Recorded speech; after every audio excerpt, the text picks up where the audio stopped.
Hello, everyone. We are live once more. We're streaming this on LinkedIn, on YouTube, and you can also listen to this after some time on my podcast.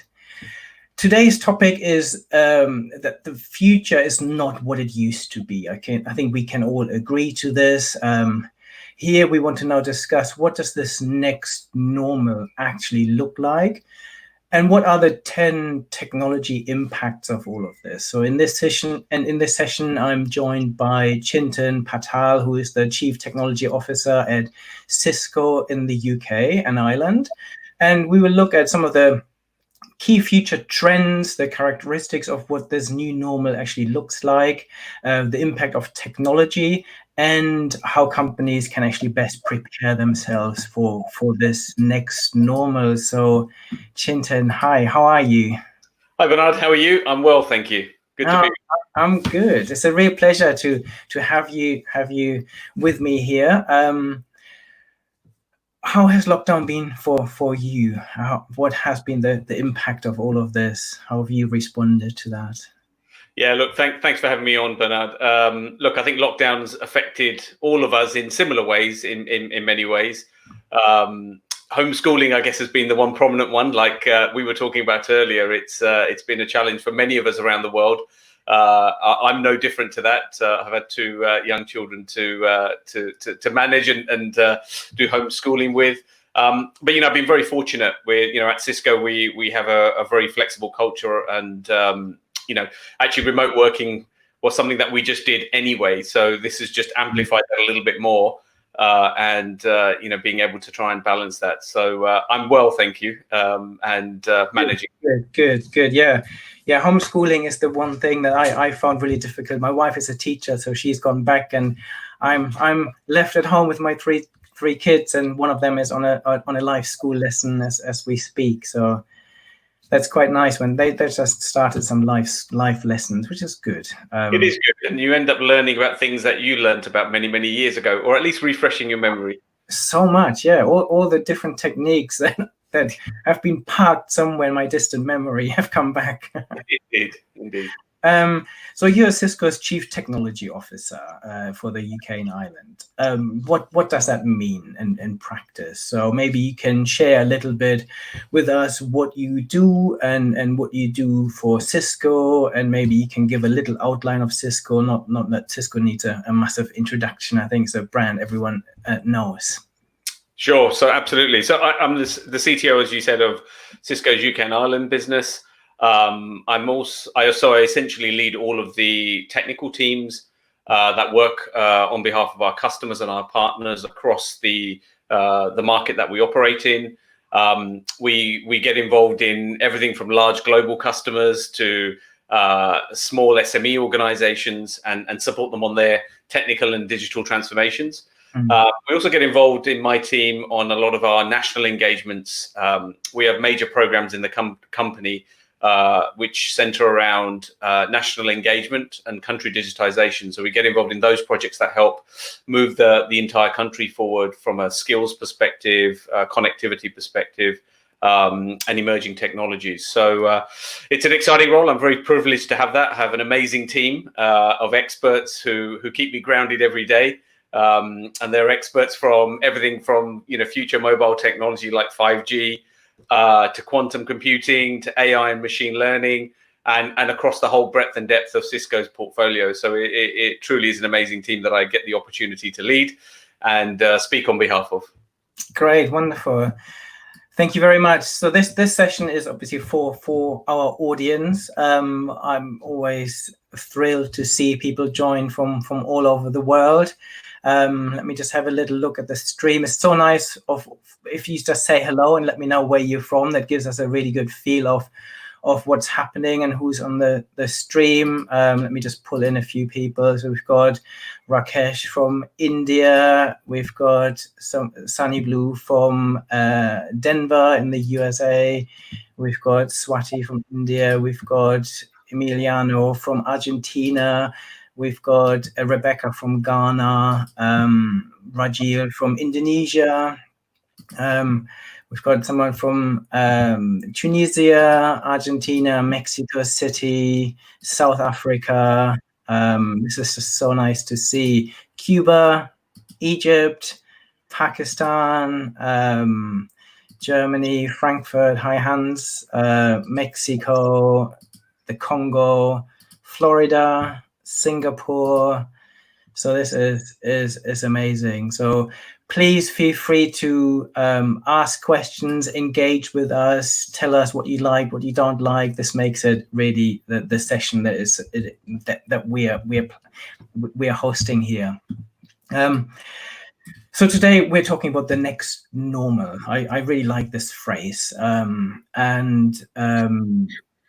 even before the pandemic, before all the things that were happening, that we're experiencing across the world at the moment, we've seen this acceleration in digital transformation. I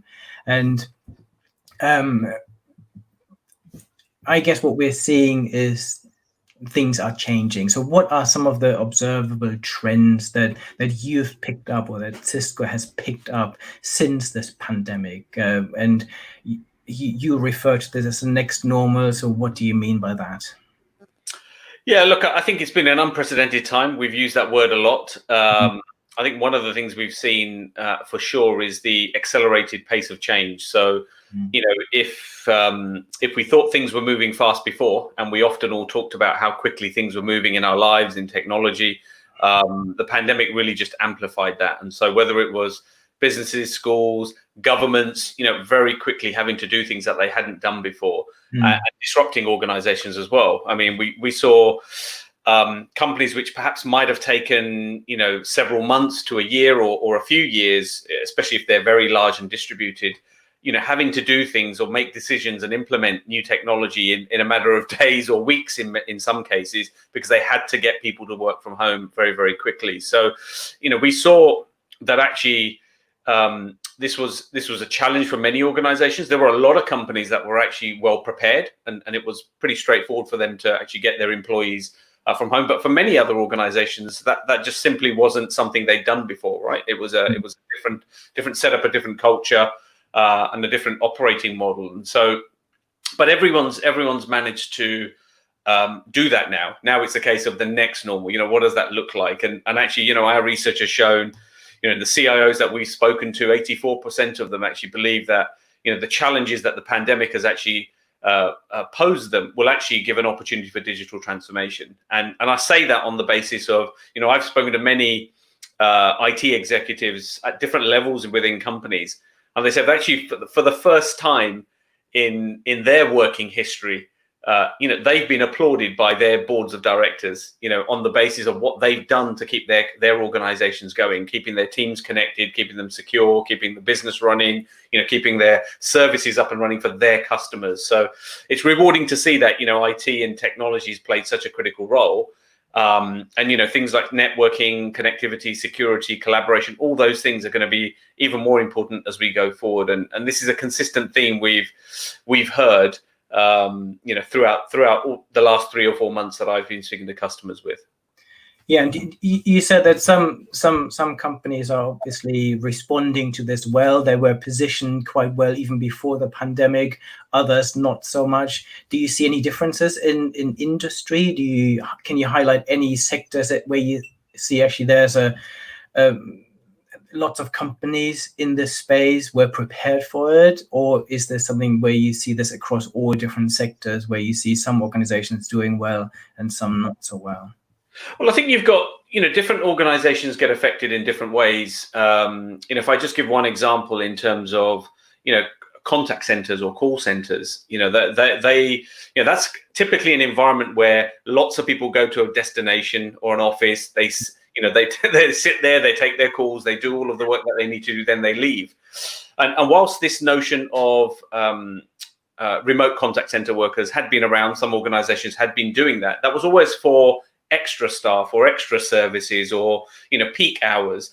But actually what those organizations who are very set up, geared with all the technology, you know, being in front of a computer and a phone and all of those things, you know, that had to change. and so those workers those organizations had to completely shift that with the tech and take that remote into people's homes. So, and again, that was a similar challenge, whether you were a bank, whether you were a retailer, whether you were a services company of some sort. It played its role in many, many different industries. So whilst there are some common things, different industries did get affected in different ways. Very good. So that this new next normal is obviously something that is on the strategic agenda of boards and strategic decision makers across the globe. I guess there's one opportunity that companies and a threat, I guess, too, that companies can create new experiences. They can offer new experiences to customers, to employees, to consumers, to any other stakeholders. Can you maybe give us your view on this and some practical examples of how you see this whole transformation of the customer experience and employee experience? Yeah, absolutely. I think one of the biggest things in all of this has been actually how technologies played such a critical role in everything that we do. From the moment we wake up, everything in between, and then when we go to sleep. Technology and application experiences are front and center of everything that we do. And so I use this notion of actually online has become the front line. And, we've often talked about this notion of bricks to clicks. And whilst that kind of change was already happening pre-pandemic, it just got accelerated because of COVID-19. And so, if we look around the world, and I speak here just for the UK at least, we're an online nation now. UK adults are actually spending more time online than they ever have before, quarter of their waking day online. And we've seen, I guess what we're doing right now is a perfect example of it. Exactly. Yeah, absolutely.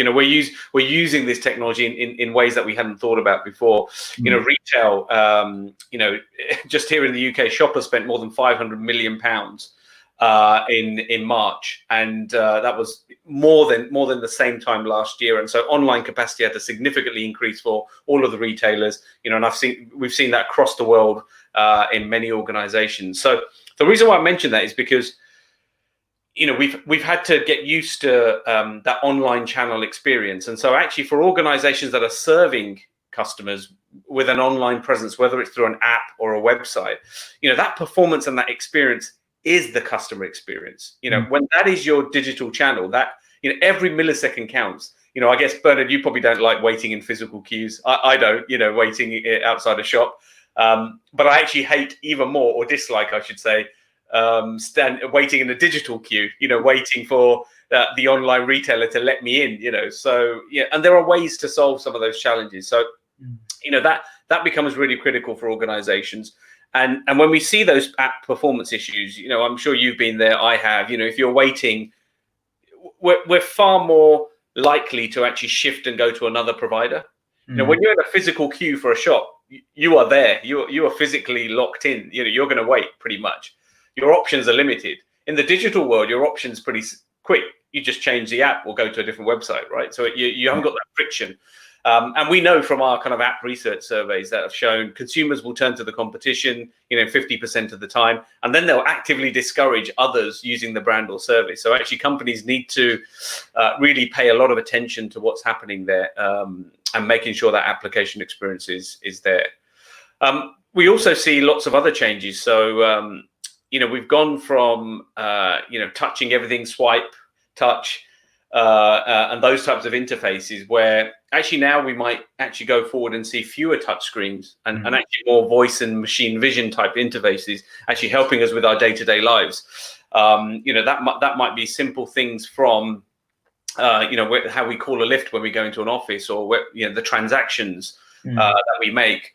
And, we've all been used to using, voice technology in our homes with our digital assistants. I think we'll start to see more of that happening in the workplace as it gets opened up. And so, things like Cisco WebEx Assistant that we've recently announced, which actually allows you to start your video meetings when you're in the office by voice command, for example, rather than using touchpads. And again, organizations are really thinking about that, right? How can you reduce the number of surfaces that people need to touch when they're in an environment? Analytics on usage in environments, actually giving the ability for organizations to use the Wi-Fi setup that they already have, but actually use that to analyze where people are, what the flow of movement is. Can you put different types of cleaning regimes in as a result of that? So, technology is going to play a critical role in all of this, and there are tools that we can use to enable that to happen.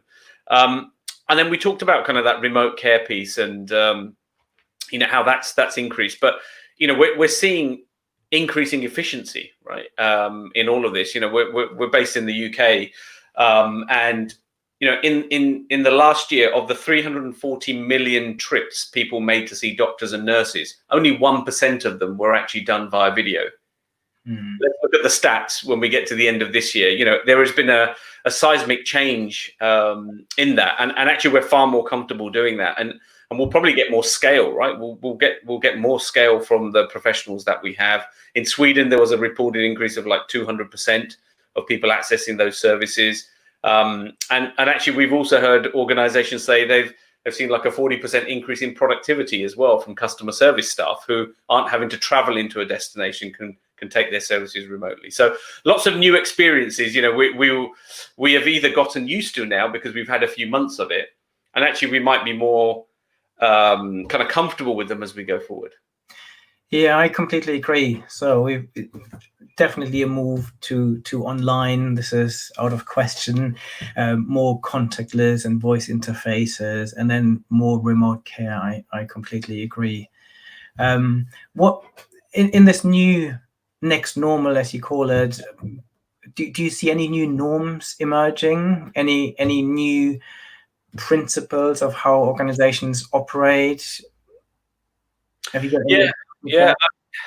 I think what you can always do is actually look back and then extrapolate what can potentially happen. And I think what we've seen over the last few months is this notion of I don't actually call it remote working, but I call it distributed working. And I think that is the future of work. There was already that move towards that kind of path before, and we've now accelerated. So really a hybrid model where companies are starting to look at where do people do their best work, and redefine what that role of the actual physical office environment is. Why do people go into the office? Is it to actually do work, or is it to collaborate with others? Is it to meet people? Is it to socialize? And so companies are rethinking what that space looks like, and then putting in the technology that you need there, right, to actually enable that to happen. We've seen lots of organizations actually reinvesting in things like wireless and Wi-Fi technology, because actually before, people who were fixed at their desk, they didn't really need it, because they were always at their desk. But now actually, if you're going to move to an environment where maybe people are going to be coming in at different times, you're going to phase how many people are in an office at the same time. They're not going to have a big desktop that they're going to be walking around with them. They'll have mobile devices or laptops. And so they're having to re-engineer their wireless networks to support those environments and make them more secure as well, right? As you've got different types of devices coming in, because it's unlikely that we'll go back to the kind of norm that we had before. And then also we see, companies really looking at what kind of investments they've made in collaboration technologies. And we saw with our Cisco WebEx platform just huge growth over the last few months. It was already in January the largest platform in the world, and then by April it had tripled. With over 500 million participants, 25 billion meeting minutes. And at least for us as a company, it didn't make a significant difference in terms of, because we were already using it. But, for many customers, there was a huge ramp up in getting all of their employees using the tools and being collaborating. Very good. So what do you see as some of the main priorities then for businesses? What if they start thinking about this next normal? What are some of the priorities that you see from a Cisco perspective? And before we go into this, let's have a quick look at some of the people on the stream. We've got Cindy Housen. Hi, Cindy. She's a big fan of Cisco, as you can see. We've got Robert talking about, obviously, that digital transformation experiences are being transformed all over the world. Joseph saying hello from Maryland in the US. As I said, if you have any specific questions for us, just let us know. Someone saying hello from Argentina. We've got Robert saying great examples of how the world is changing, which is nice to see. So as I said, we want to make this as interactive as possible. So let's carry on then with looking at the priorities that you see. So if businesses now want to get ready for this next normal, where should they start looking? Yeah, absolutely. And I think maybe just to finish off on the previous point, and I'll kind of talk to this. I think the other thing is we talked about the kind of homeschooling earlier, but we're all having to learn to e-learn, and I think that's probably the biggest one. So not only are 1.2 billion children out of the classroom, due to the pandemic, but all of us are as well. And I think distance learning will have to become a normal for company trainings, for organizations, etc. And those digital skills are going to be absolutely critical. And we've launched in different places around the world programs through our Networking Academy program, which is the world's largest classroom. And I think one thing that people can do out of the pandemic and perhaps some time that they might have, which was otherwise used for commuting, is actually building up new skills. And just for example, here in the UK, we've had nearly 12,500 people sign up to a programming in Python fundamentals course. And it makes my heart warm, because I know that kind of core software foundation is going to be so critical to the skills of the future as we go forward across all industries. And then digital events, like this, I think this is probably a great example of how you reach new audiences in new ways. So it's great what you're doing, Bernard, and the scale you're creating. Our Cisco's own kind of global customer conference that we hold, Cisco Live, was all digital this time for the first time in its history. And, we had 120,000 people join, which is 5 times the normal people that would come to a physical event. So you can see you access so many more people, right? You give access to many more people. But to your question, what are the priorities? I think there's a few things. One, a lot of organizations, small and large, had to make some very quick decisions on technology. That they had 24 hours, 48 hours, 36 hours, whatever it might be, to get people remotely working or get the school off, to home, etc. And they had to make some choices. And I think what we're now seeing is companies coming back and saying, okay, we know this is going to perhaps carry on for longer. We know the new norm is going to be some sort of hybrid. How do we put technology in that will now last us for the next 2, 3, 4 years, right? What are the choices we make, especially around resiliency and business continuity? I think those are big areas for organizations. But I guess one of the most foundational items is, how do companies build this kind of notion of this strengthened digital infrastructure? I think that one thing that the pandemic's highlighted is the importance of having a resilient, global, scalable infrastructure. At the start of the pandemic, I think one of the big worries was, will the internet cope? And, we are now essentially all living on the internet, so the internet coped. It had a load of spare capacity. Yes, we might have had issues in different places, but, service providers, we work with many of them around the world to really quickly build extra capacity, ensure networks, performed. And that connectivity is really at the heart of everything that we're doing now. So whether you're a small business, whether you're a consumer, that connectivity has been absolutely critical. So in the future, I think as we rely more on cloud services or software as a service solutions, things that are delivered to us as a service, actually that connectivity becomes even more critical, right? If I can't access those services, which are now fundamental to what I'm doing, that might be homeschooling, that might be medical services, that might be my video services, right, for entertainment, to keep the kids occupied. But all of them are going to be critical. So I think they will all every company is looking at how do they redefine the IT requirements for their people. What tools, what equipment, where do they work from? What are the places that they need to put this in? And then where do those digital workloads go? Do you still manage them? Do you put them somewhere else? How do you access them? How do you make sure you've got the best in terms of infrastructure and services? And then, I guess overlaying on top of all of that is actually cybersecurity, and that becoming even more of a kind of a forefront item. So in amongst all of the goodwill that we've seen from humanity in the pandemic, we've seen the dark side as well, unfortunately, where there's been an increasing number of malicious cyber attacks who've tried to essentially exploit the pandemic, right, for their own benefit. I mean, at the end of April, I don't know if you saw, Bernard, but the World Health Organization had issued a report which said it had seen a dramatic increase in the number of cyber attacks directed at its staff, leaking of emails, compromising of services, which of the extended community, as it were, and the thousands of people that were working on research, around the world in organizations, in pharma companies and universities, for example.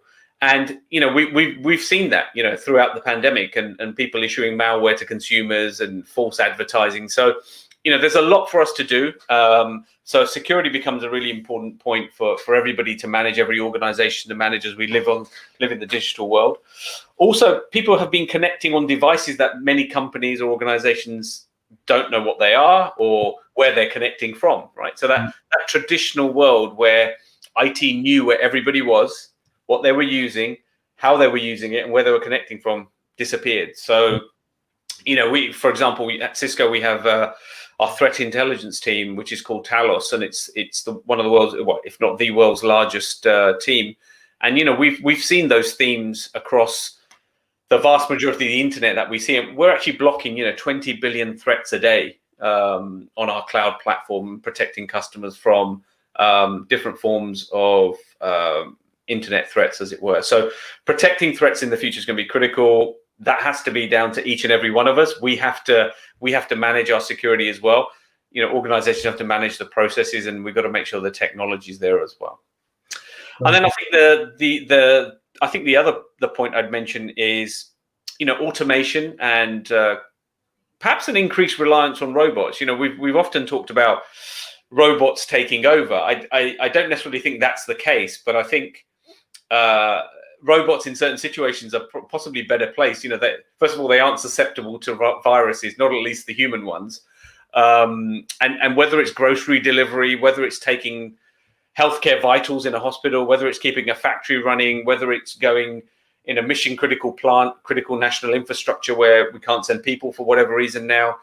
I think organizations are realizing actually how can they use automation technology, robotics in a post kind of COVID world to have actually help them be more efficient and more organized. And actually we've seen in Denmark, Danish hospitals using robots to distribute food. So it's something that's starting to happen already. Yeah, completely. There was a good question here from Cindy Housen saying, do you think that this move towards homeschooling, telehealth and others, will this push the adoption of 5G and won't this put more demand on our fragile digital infrastructure? What's your view on that? I think it will. I think it will absolutely drive towards getting more connectivity to people. I think what we see around in different parts of the world is obviously broadband infrastructure being increased in terms of capacity perspective. I think always where some of that challenge tends to be is in that last mile, from into the home, and especially where you're in rural areas where we don't have the opportunity to light up fiber or stretch it across to rural locations, which is incidentally many parts of the world. Even here in the UK, we have many places which are effectively black spots in terms of or not spots from an access perspective, right? You just no coverage. So what we try and think about there is actually if we can use spectrum and 5G to actually enable us to have access to and give people more access to these services, then that's absolutely something that will happen. Yeah, I agree. And I think you summed it up really nicely about how the consumer and any stakeholder experiences are going to change, how this is creating the new norms of more online teaching, online services, online employee experiences. And I think it's a real opportunity for organizations to rethink their business model and how they're delivering. And I think lots of the examples that we talked about, they have been broken for some time, I think. If you think about telehealth, I've always wondered, why can't I just have a FaceTime call or web call with my doctor to have a conversation? And in the same way that I think lots of schooling systems are broken at the moment, where you send kids to school for so many hours a day to be taught in a very traditional way. I think this has to be broken up. And as you use the word hybrid, I think this is for me the solution, that we come up with real hybrid models that deliver more value. And I think that's key. So if organizations now are thinking about, okay, reinventing the customer experience, adopting the new norms, figuring out their own priorities, what do you see as some of the barriers? What is stopping some of Cisco's customers, for example, really embracing this digital transformation? And what are some of the barriers that you see, or some of the enablers that need to be pushed to make this happen? Well, I think first and foremost, there's a lot of unknowns, right? We're living in an environment which nobody's ever seen before. We haven't experienced something like this. We are all learning day by day, each as individuals and as companies. And we're gathering the data that we see. We're pattern matching it, right, to kind of say, well, okay, this is what we know. This is the data we have, and how do we take it forward, and guide the decisions which we are all trying to make from a safety first perspective, right? How do we make sure that our people, our employees, our customers, the people, our family, our friends are all safe? And I think that's the positive intent with which everyone's trying to do something. I think the opportunity, as you say, is to really try and rethink some of the business models based on some of the things we've seen, rather than just rebuilding them. Industries are going to get disrupted, have already been disrupted, but it will be varied by geography, even potentially, right? Because different parts of the world come out at different times. You'll see, industries perhaps flourishing in one geography around the world, but maybe challenged in another as well. And if you look at like pharmaceuticals, who've had to put a lot of investment in for research and development into the vaccine, building up their cyber defense capabilities. In the car sector, where you've got companies who've had to rely on global just-in-time supply chains, right? Now continuity of supply is actually just as valued as the cost and speed. So they're having to rethink that model, which has been around for a long, long time. And then consumers also, how they approach financial security. Are they saving more and spending less? What are the incentives to go out and position and use and invest, as it were? Our attitudes towards distancing, health and privacy, all of those types of things, really come into play. But I'm an optimist, and I do believe we will get out of this, as it were, and there will be some positive outcomes. I think for us as individuals, us as communities, businesses, and governments, as we learn new ways to connect. Right, we wouldn't have met had this not been had the pandemic not got us. So I look at the positives of what's happened out of this. And we all know a story of a grandparent who's used video calling for the first time, or a family member. So actually, globally, we've upskilled ourselves, right, in terms of our ability to do things.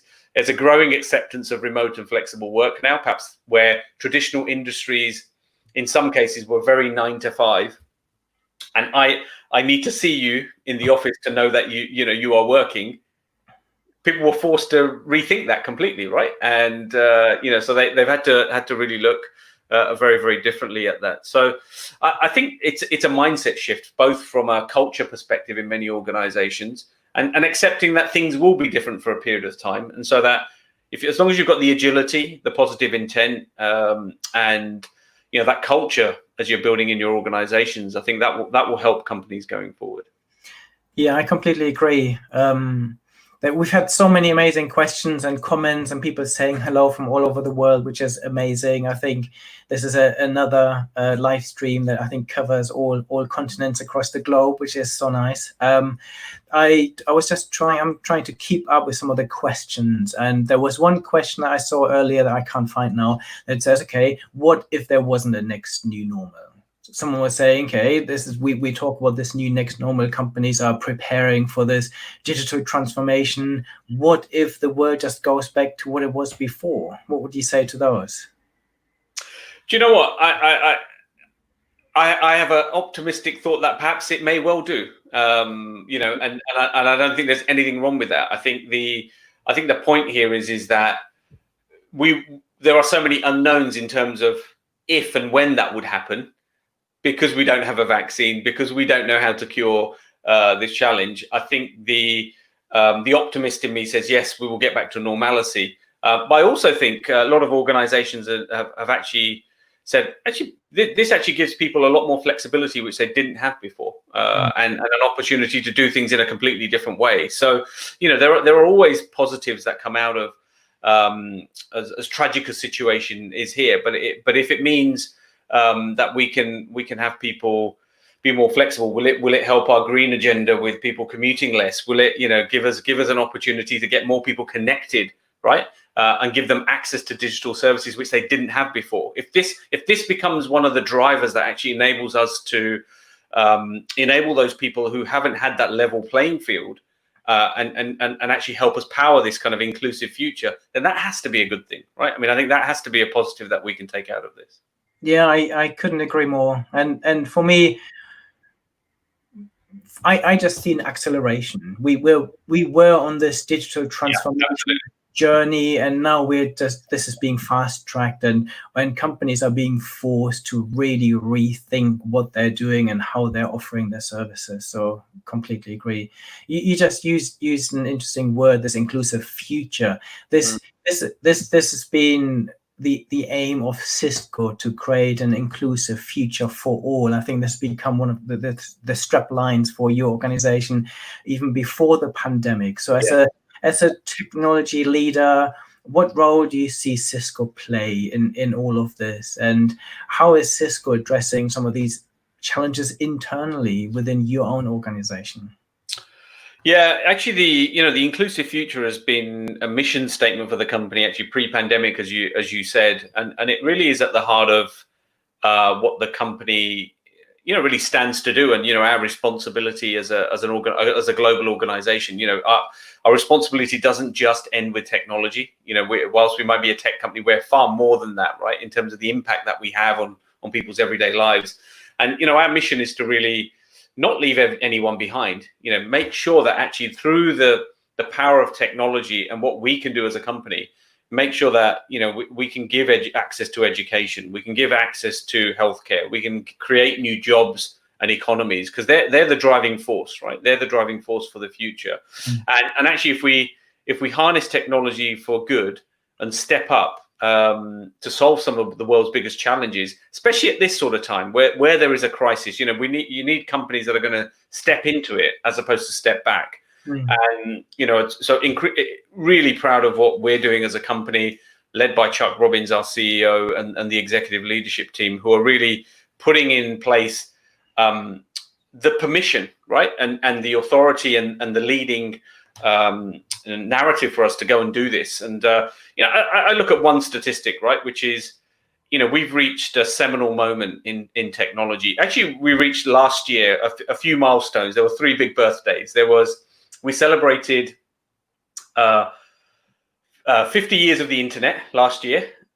We celebrated the 30th birthday of the World Wide Web, right, the biggest application on the internet. And then we celebrated 20 years of Wi-Fi, which became the predominant way we're accessing the web, through the mobile and the internet. But we also reached this other seminal milestone moment, which was what I'd call this 50-50 moment, which was where 50% of the world's population came online and had access to the internet. That's great, but we've got the other 50% to go, and that is everywhere, right? So so our mission is to how do we help learn everything that we've learned from everything we've done over the last 50 years, if you like, and connecting people around the world. And I'm just, it's a privilege to say, over 80% of the internet traffic around the world touches Cisco technology in one way, shape, or form.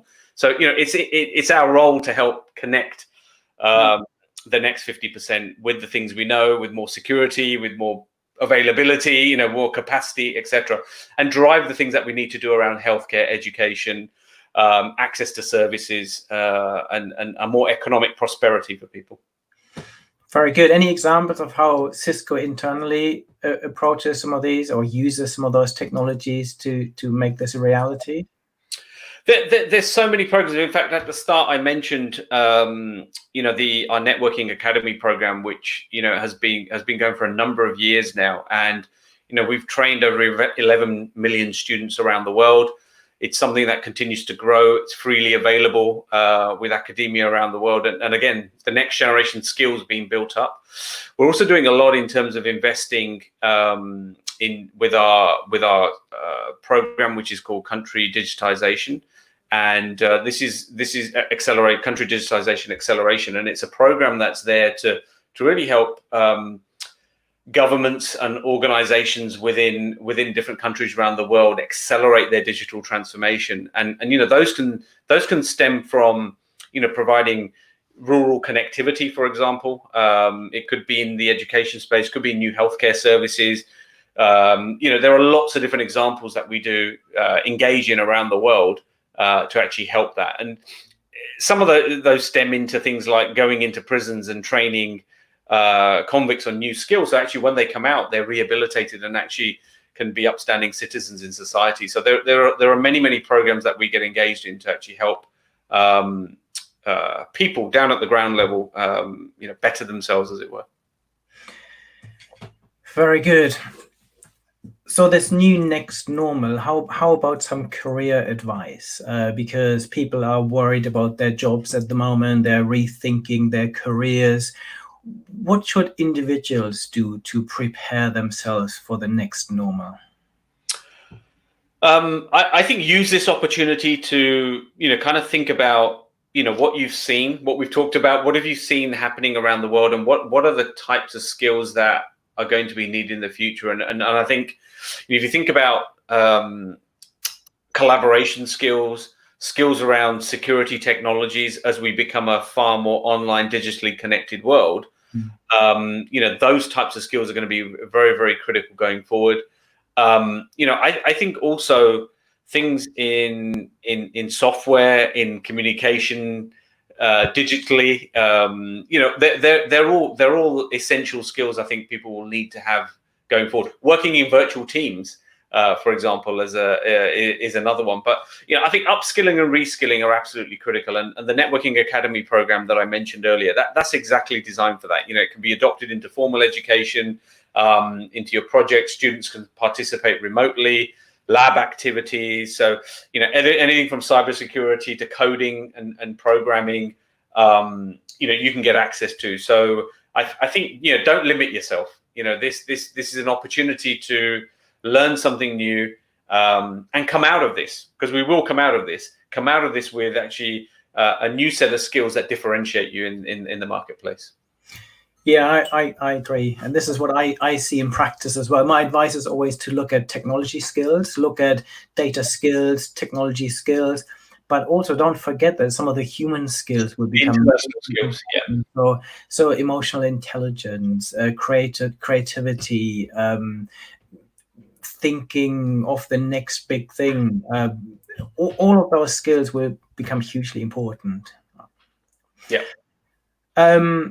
If you now look ahead, what are some of your hopes or some of your predictions for the future in terms of the next new normal? You said you're an optimist. Maybe you can give us an optimistic view of what to expect from the next normal. Yeah, absolutely. Actually, the title of this session is "The Future is Not What It Used to Be." I think we all had predictions. You're a futurist, Bernard. We all had predictions of what the future was going to look like. In many cases, it's been accelerated. In some cases, it's been changed, right? The trajectory has changed.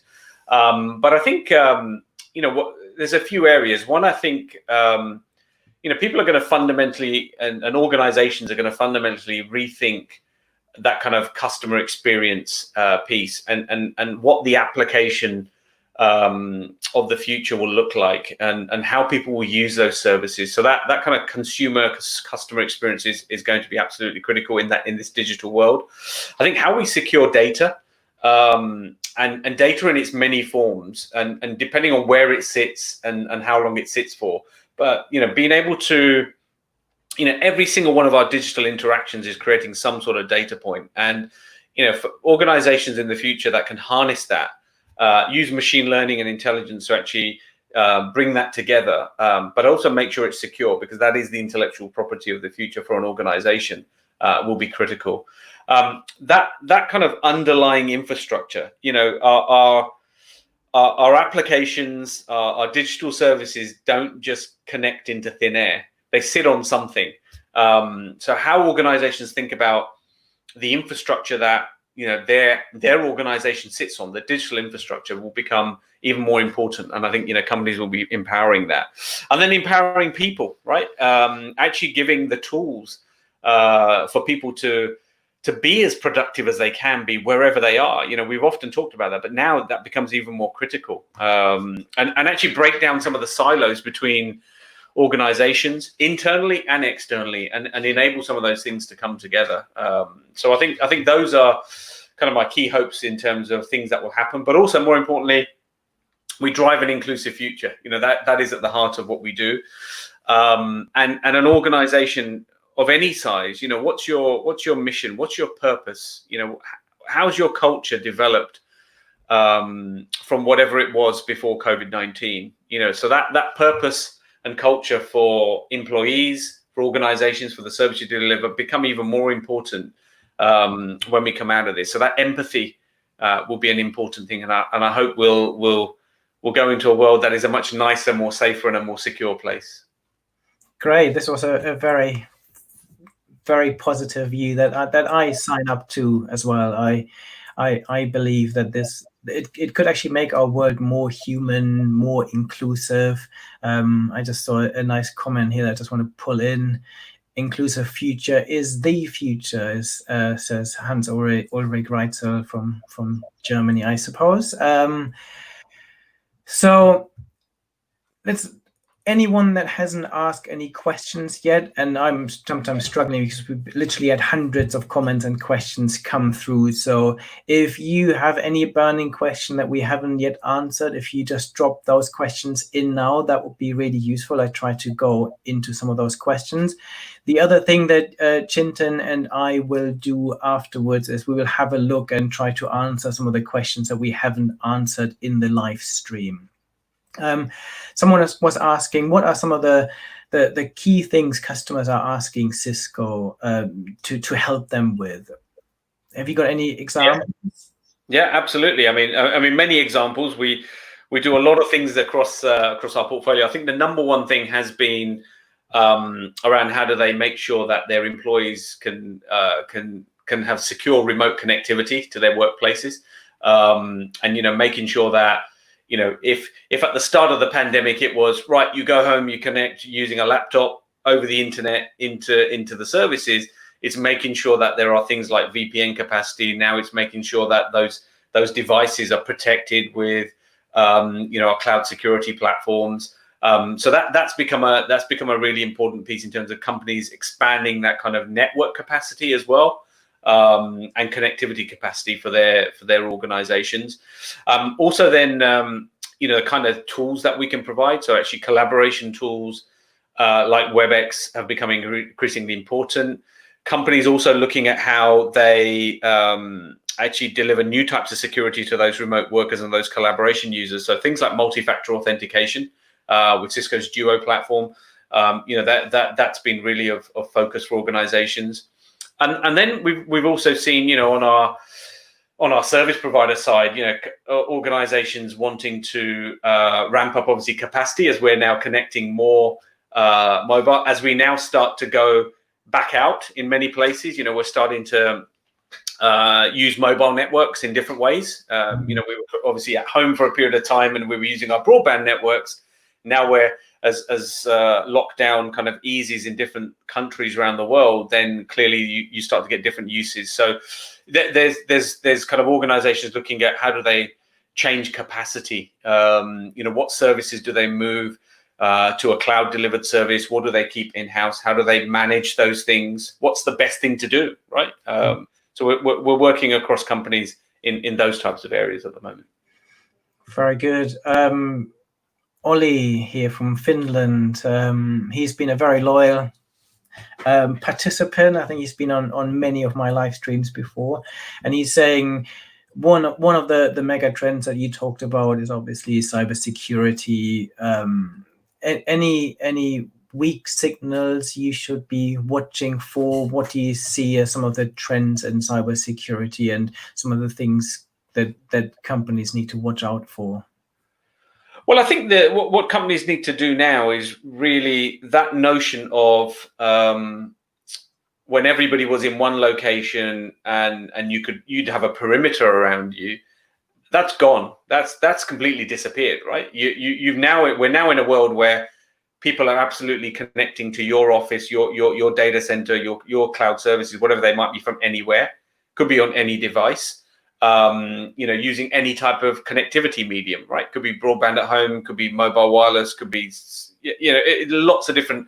So that threat landscape has suddenly changed, and also the types of services that people are now using, and the way applications are designed and the way they're hosted. You'll have parts of an application that might be sitting in your data center, some of it might be sitting in a cloud. How you stitch that all together and make sure it's all secure is a conundrum for many organizations, and actually for companies. We know that actually many of them have so many different security products that are protecting different aspects of their environment. And so actually one of the things we've recently launched is something called SecureX, which really is this kind of single pane of glass to bring in telemetry from everything that's going on across your environment, whether that's in the cloud, whether that's in your data center, whether it's on devices, whether on the apps, and giving you a single view of, what's going on, giving you third-party integrations as well, and then giving you better visibility. So, I think that's an area for companies to look at, how you aggregate everything that's going on so that you can be on the front foot from a cybersecurity perspective, rather than reacting, where actually the systems are telling you what you should be doing versus you trying to work out what you should be doing. Very good. So if you were to summarize some of those discussion points we've discussed here and leave any listener with some of your key points, what would you say are some of the key points you'd like them to take away from today's discussion? I'd like to just leave everybody with the view that we will get out of this. Technology will play an increasingly important role. I think anybody who's involved in tech here has a huge role and responsibility going forward in helping us, create an inclusive future. As I said, that's going to be so critical that we don't leave anybody behind as we go on this accelerated digital transformation. And for me, whether it's giving people access to online services, and often we think of those as being entertainment, but they're not. They're absolutely mission critical now in terms of whether it's healthcare or education. So we've got to be focused on delivering that and making sure we do that in a secure way. So building that kind of secure foundation for everybody is going to be critical. Being flexible in terms of how we enable the next generation to develop and learn, right? This is going to have a seismic impact on my kids, Bernard, your kids as well, and many children around the world. But, being understanding, and so that culture we create within our organizations and society will be important going forward. And, I think really rethinking what is possible, by the use of technology. Actually really thinking, could we do something different that will help our organization? So this really is a moment, I think, for technology and IT to really step up even further than it already has, to set the agenda, because it will play such a huge role on whether it's climate, whether it's on security, whether it's on society at large. Technology will play a massive role. So I think we have a great opportunity. Wonderful. Thank you very much, Chintan. That was Chintan. That was fantastic. Hopefully we can do this again at some point. Anyone who wants to re-listen to this conversation, you can see this on my LinkedIn profile, but you can also find this on YouTube, where you can find all previous live streams, and you can sign up for my podcast, where you can also see all the conversations I'm having. Thank you so much. Wishing everyone a wonderful day and stay safe. Thank you. Thank you.